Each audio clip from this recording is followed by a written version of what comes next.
The boardroom on the 47th floor of Kensington Tower had gone completely silent.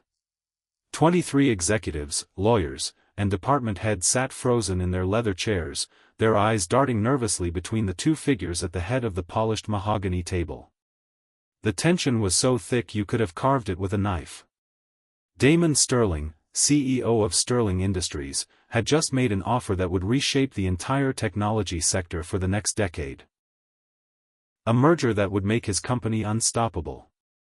A deal worth $47 billion. And the woman sitting across from him had just said no. "Let me make sure I understand this correctly," Damon said, his voice dangerously calm. His steel-gray eyes fixed on the woman who had dared to challenge him. "You're turning down $47 billion because you don't like my tone?" Aurora Kensington didn't flinch.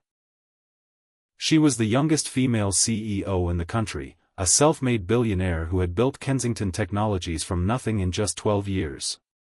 At 34, she commanded an empire that rivaled his own, and she had earned every inch of her success through sheer determination and an almost ruthless intelligence. Her dark hair was pulled back in a severe ponytail, and her navy blue power suit was immaculate. Her eyes, a striking shade of emerald green, held his gaze without blinking. "No, Mr. Sterling," she said, her voice smooth as silk and twice as sharp. "I'm turning it down because you came into my boardroom, in my building, and tried to bully me into accepting terms that favor you in every conceivable way. You offered me a partnership, but what you really want is a takeover. And I don't do takeovers." Damon's jaw tightened. He wasn't used to being challenged. At 39, he had built Sterling Industries from the ground up, starting with nothing but a laptop and a dream. He had crushed competitors, outmaneuvered rivals, and clawed his way to the top of the corporate food chain. He was known for his sharp tongue, his ruthless negotiation tactics, and his complete lack of patience for anyone who wasted his time. But this woman, she was different. "You're making a mistake," he said, leaning forward. "This deal would triple your company's valuation overnight. It would give you access to markets you can't even dream of reaching on your own. And you're throwing it away because I hurt your feelings?" "My feelings are irrelevant," Aurora said coolly. "What's relevant is that you came here expecting me to roll over because you're Damon Sterling and you always get what you want. But you're not in your boardroom anymore. You're in mine. And in my boardroom, we treat each other with respect. We negotiate fairly. We don't try to steamroll our partners into submission." The executives around the table exchanged uncomfortable glances. No one had ever spoken to Damon Sterling like this. No one had ever dared. Damon felt a flash of something he hadn't felt in years. Respect. And irritation. And something else, something he couldn't quite name. He stood up abruptly, his chair scraping against the marble floor. "I think we're done here." "Agreed," Aurora said, rising as well. She extended her hand. "It was a pleasure meeting you, Mr. Sterling. I hope we can find a way to work together in the future. On mutually beneficial terms." He stared at her hand for a long moment. Then, reluctantly, he took it. Her grip was firm, her skin warm against his. "Don't hold your breath," he said. And then he walked out. 3 weeks later, Damon was in his office, staring at the same proposal that Aurora Kensington had rejected. He'd had his team revise it 3 times, making it more favorable to her company, more balanced, more fair.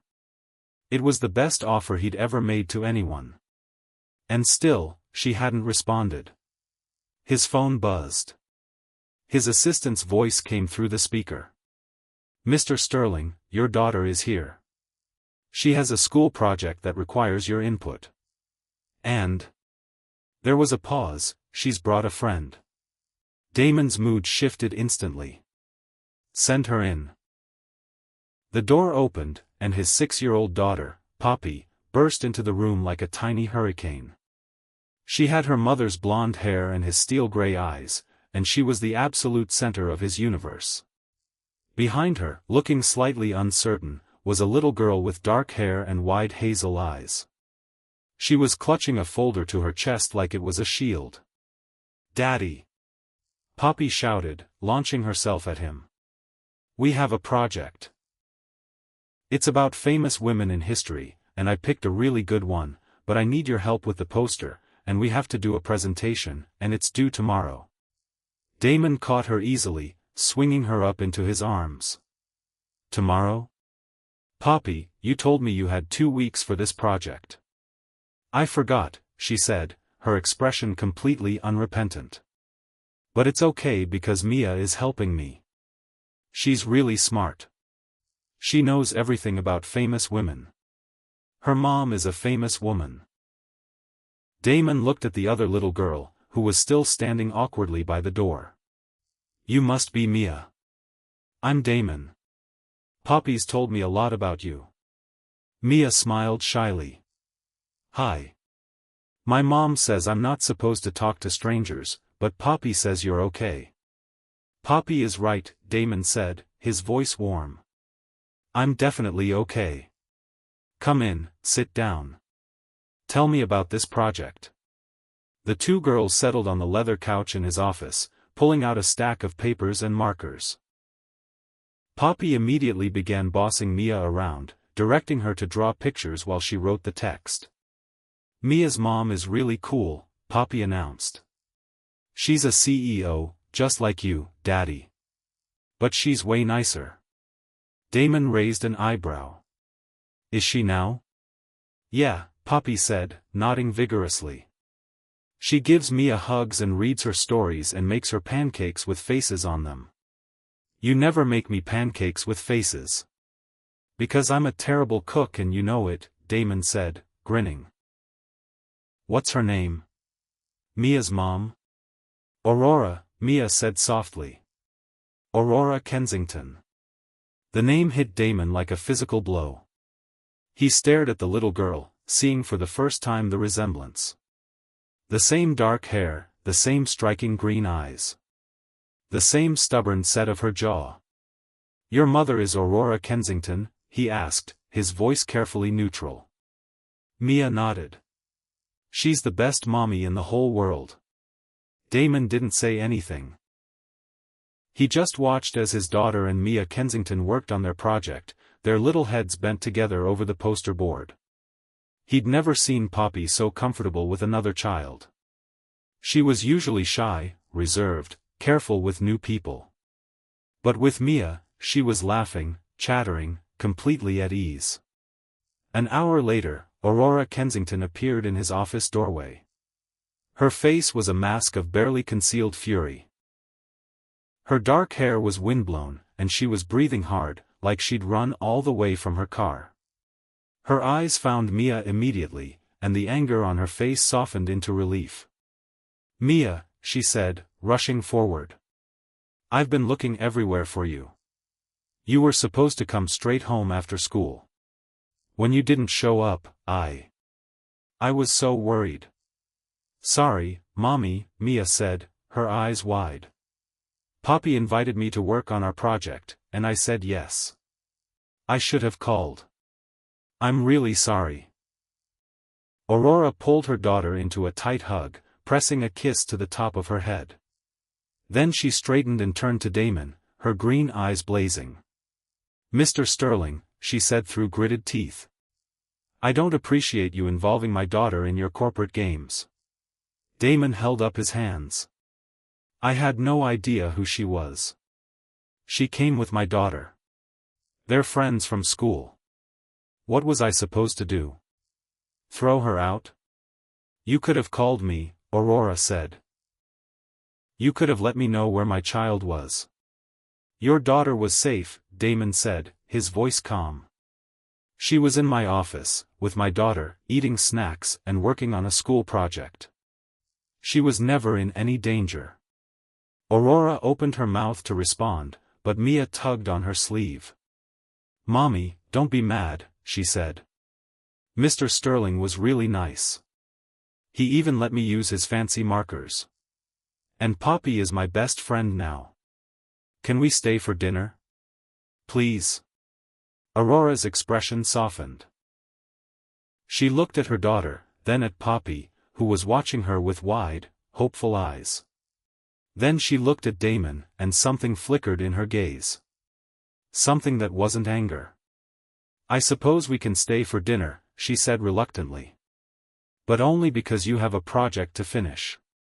And only because Poppy seems like a very nice young lady. Yes. Poppy cheered, pumping her fist in the air. Daddy, can we order pizza? Please. The kind with the extra cheese?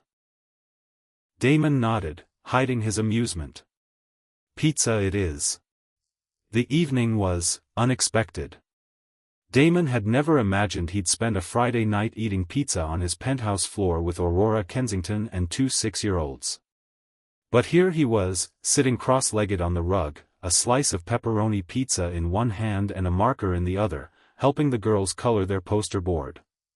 Aurora had loosened up considerably since they'd arrived at his apartment. She'd taken off her blazer, rolled up her sleeves, and was now sitting on the floor with everyone else, her hair falling loose around her shoulders. She was laughing at something Poppy had said, her whole face transformed by the smile. You know, Damon said, watching her, you're different than I expected. Aurora looked up. Different how? You're not as scary when you're eating pizza on the floor.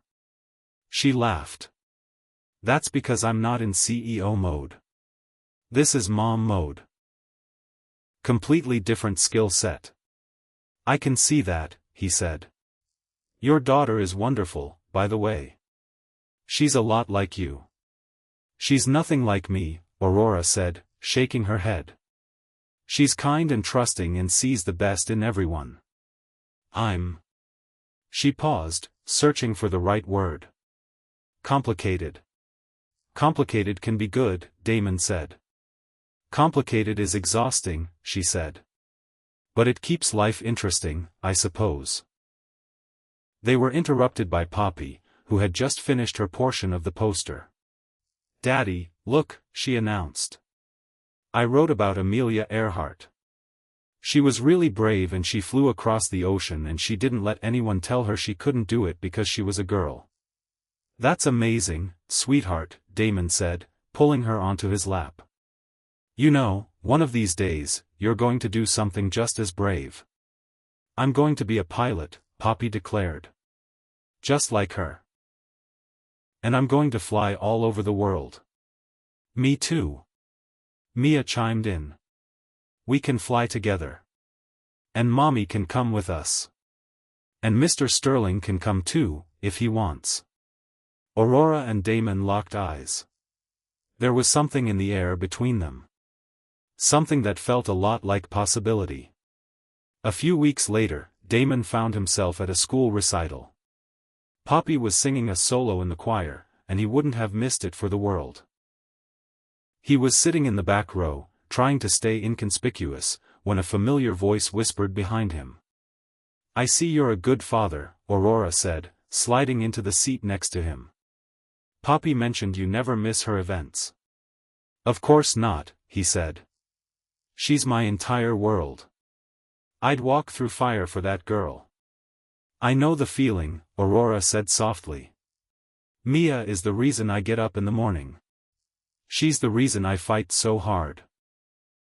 I want to build a world for her that's better than the one I grew up in. Damon turned to look at her. In the dim light of the auditorium, she looked softer, younger, more vulnerable. What happened to you? He asked quietly. In your childhood, I mean. Aurora was silent for a long moment. Then she spoke, her voice barely a whisper. My father left when I was 4, she said.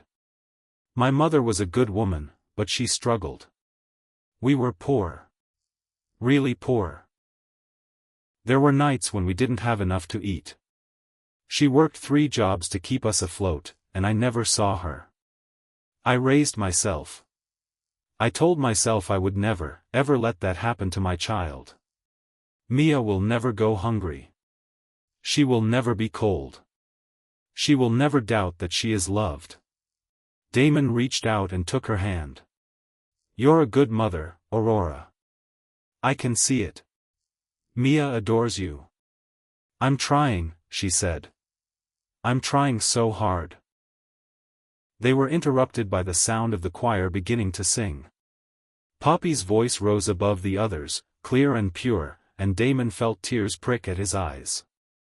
He squeezed Aurora's hand, and she squeezed back. The gala was supposed to be a simple business event.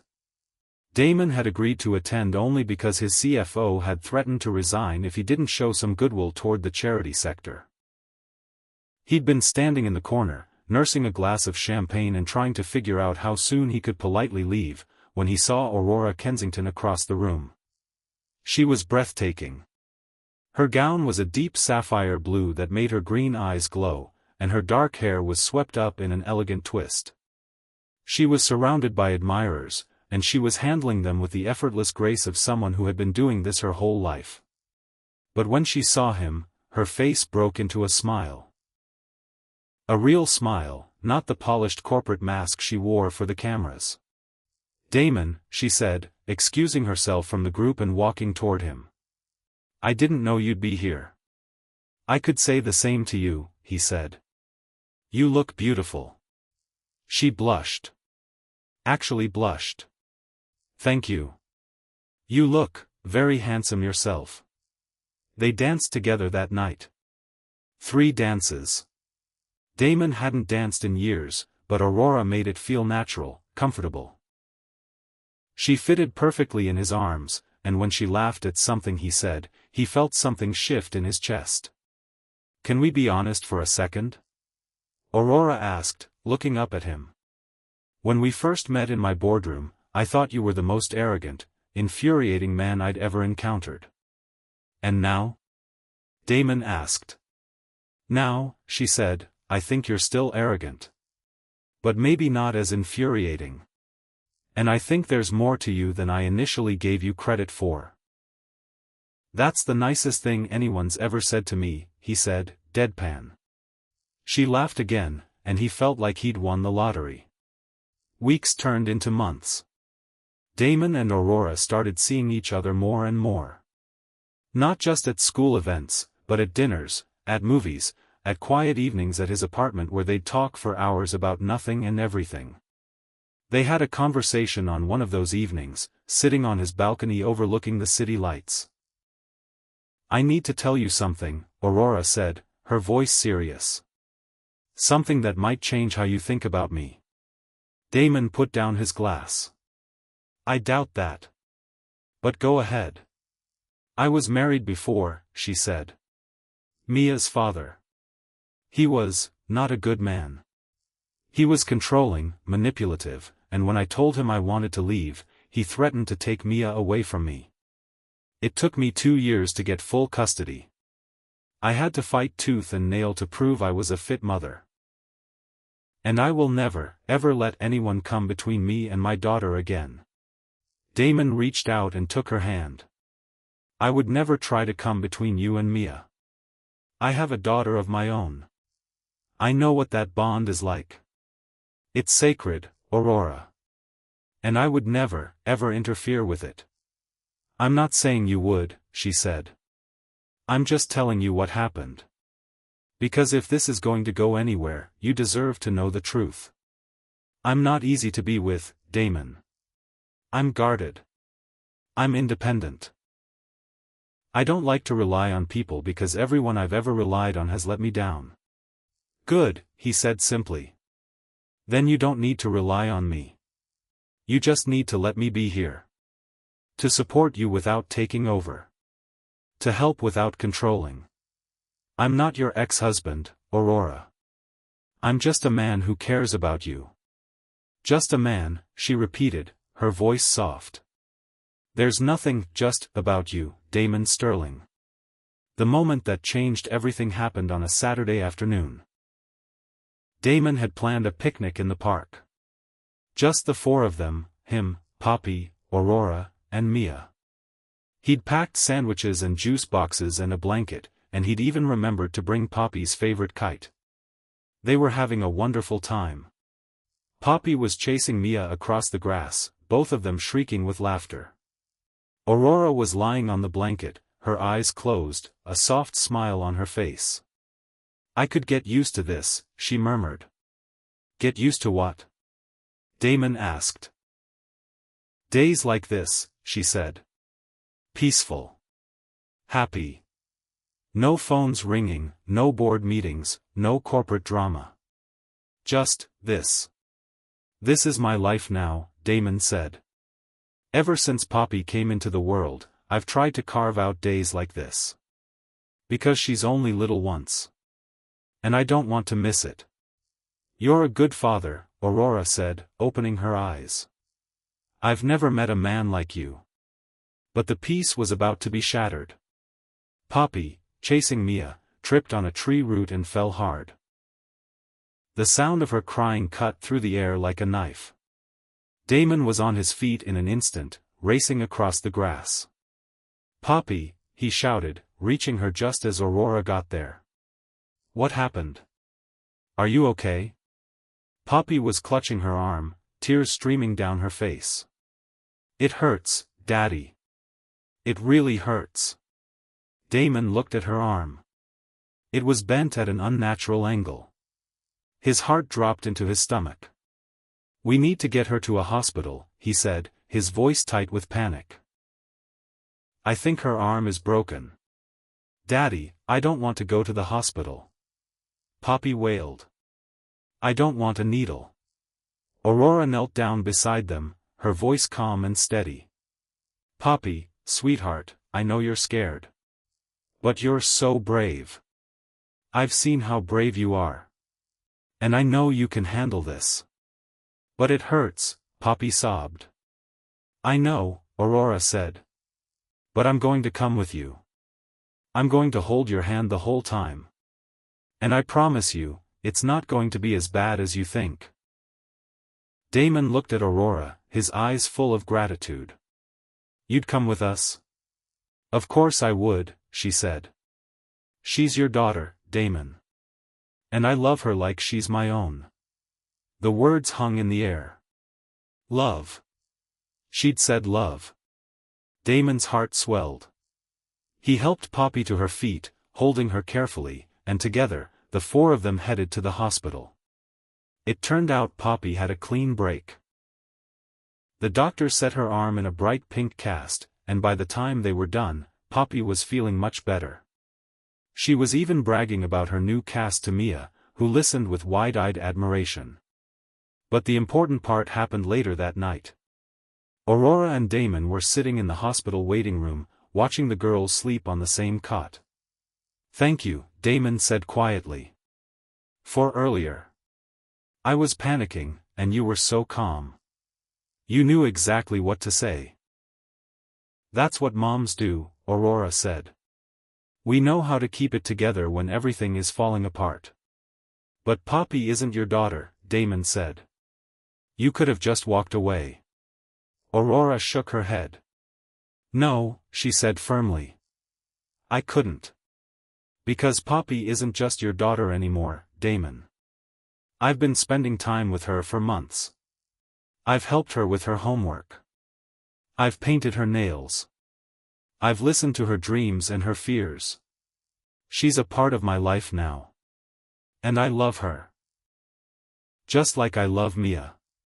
Just like I love." She stopped, her eyes widening. She hadn't meant to say that. "Just like you love." Damon prompted softly. Aurora swallowed. "Just like I love you, Damon. I love you. And I'm terrified to say that. Because saying it makes it real. And real things can be broken." Damon reached out and took both of her hands in his. "I love you too, Aurora. I've been in love with you since the night you came to my office and practically threw pizza at my head." "I did not throw pizza at your head," she protested, laughing. "Okay, you didn't throw it," he said. "But you were mad. And somehow, that made me want to know everything about you." "You're crazy," she said. "Completely crazy," he agreed. "Crazy about you. Crazy about your daughter." Crazy about the life I want to build with you. Aurora leaned in and kissed him. It was soft and sweet and full of promise. Promise me something, she said, pulling back. Promise me that no matter what happens, we'll put our daughters first. Always. They come before everything else. They come before work. Before the business. Before all of it. Damon nodded. I promise, Aurora. My daughter comes first. And your daughter comes second. But you come right after them. That's all I need, she said. That's all I've ever needed. The proposal happened at the park. The same park where Poppy had broken her arm, the same place where Aurora had first said the word love. Damon got down on one knee in the middle of the grass, surrounded by the girls who had been cheering for them for months. Aurora Kensington, he said, his voice trembling. I don't have a fancy speech. I don't have a poetic way with words. But I do have this ring and this heart and this promise. I will love you every day for the rest of my life. I will be a father to Mia like she was my own flesh and blood. And I will never, ever let you face anything alone again. Will you marry me? Aurora looked at Poppy, who was bouncing up and down with excitement. Then she looked at Mia, who was smiling so wide her face seemed to split in two.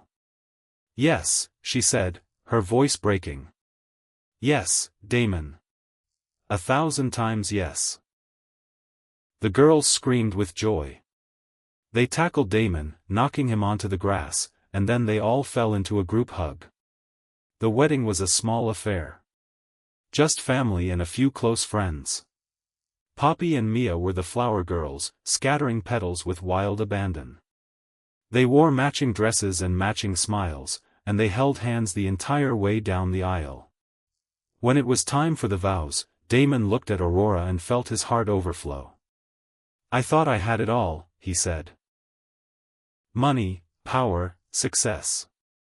I thought I was complete. And then I met you. And I realized I was wrong. Because you complete me, Aurora. You and Mia. You showed me that love isn't a weakness. It's a strength. The greatest strength there is. I promise to protect you, to support you, to never let you doubt for a single second that you are wanted and loved. And I promise to always put our daughters first. Because they are our future. And our future is bright. Aurora's eyes were full of tears. I was so afraid of love, she admitted. I'd been burned so many times. I told myself that being independent was the safest thing. That my daughter was all I needed. But I was wrong. I needed you, Damon. I needed your kindness, your patience, your heart. You showed me what it means to be truly loved. And I promise to love you with everything I have, every single day, for the rest of my life. I promise to build a family with you. A real family. One where our daughters know they are cherished, where they never doubt for a second that they matter. I love you, Damon Sterling. And I'm never letting you go. The girls ran up and hugged them both, and the crowd erupted in applause. And when Damon looked into Aurora's eyes, he knew he was home. 5 years later, Damon stood in the kitchen of the house they'd bought together. It was a sprawling Victorian with a big backyard, perfect for 2 growing girls and the chaos they brought with them. Poppy was now 11, a confident young lady with her mother's spirit and her father's determination. Mia was also 11, brilliant and inquisitive, her mother's intelligence combined with Damon's drive. Daddy! Poppy called from the other room. Mia is using my favorite markers again. I did not. Mia shouted back. She just can't find them because she never puts anything away. Girls. Aurora called from upstairs. I'm trying to work. Damon just smiled. This was his life now. Chaotic, messy, wonderful. And he wouldn't have traded it for anything in the world. His phone buzzed. A text from Aurora. Thank you. For everything. He typed back, "Thank you for giving me everything." "Are you coming up?" she wrote. "On my way," he responded. He put down his phone and looked at the framed picture on the wall, the four of them at the wedding. Poppy and Mia in their matching flower girl dresses. Aurora in her white gown. Him in his suit. All of them laughing. This was family. Real, true, complete family. And he had promised to put his daughter first. He always would. But he'd also realized that loving Aurora and Mia didn't take anything away from Poppy. It added to her life. It gave her a sister, a mother, a world of love she'd never imagined. He climbed the stairs to join his wife, his heart full to bursting. "My daughter comes first," he had told the billionaire female CEO. And she had agreed. Because she had put her daughter first too. Together, they had built something beautiful. Something unbreakable. Something that would last forever. Damon Sterling opened the door to the bedroom and found Aurora waiting for him. Her smile was the most beautiful thing he'd ever seen.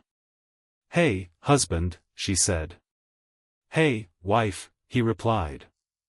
And in that moment, surrounded by the chaos of their beautiful life, Damon knew he was exactly where he was meant to be. The single dad and the billionaire female CEO. They had found each other. They had found love. And their daughters would never, ever doubt that they came first.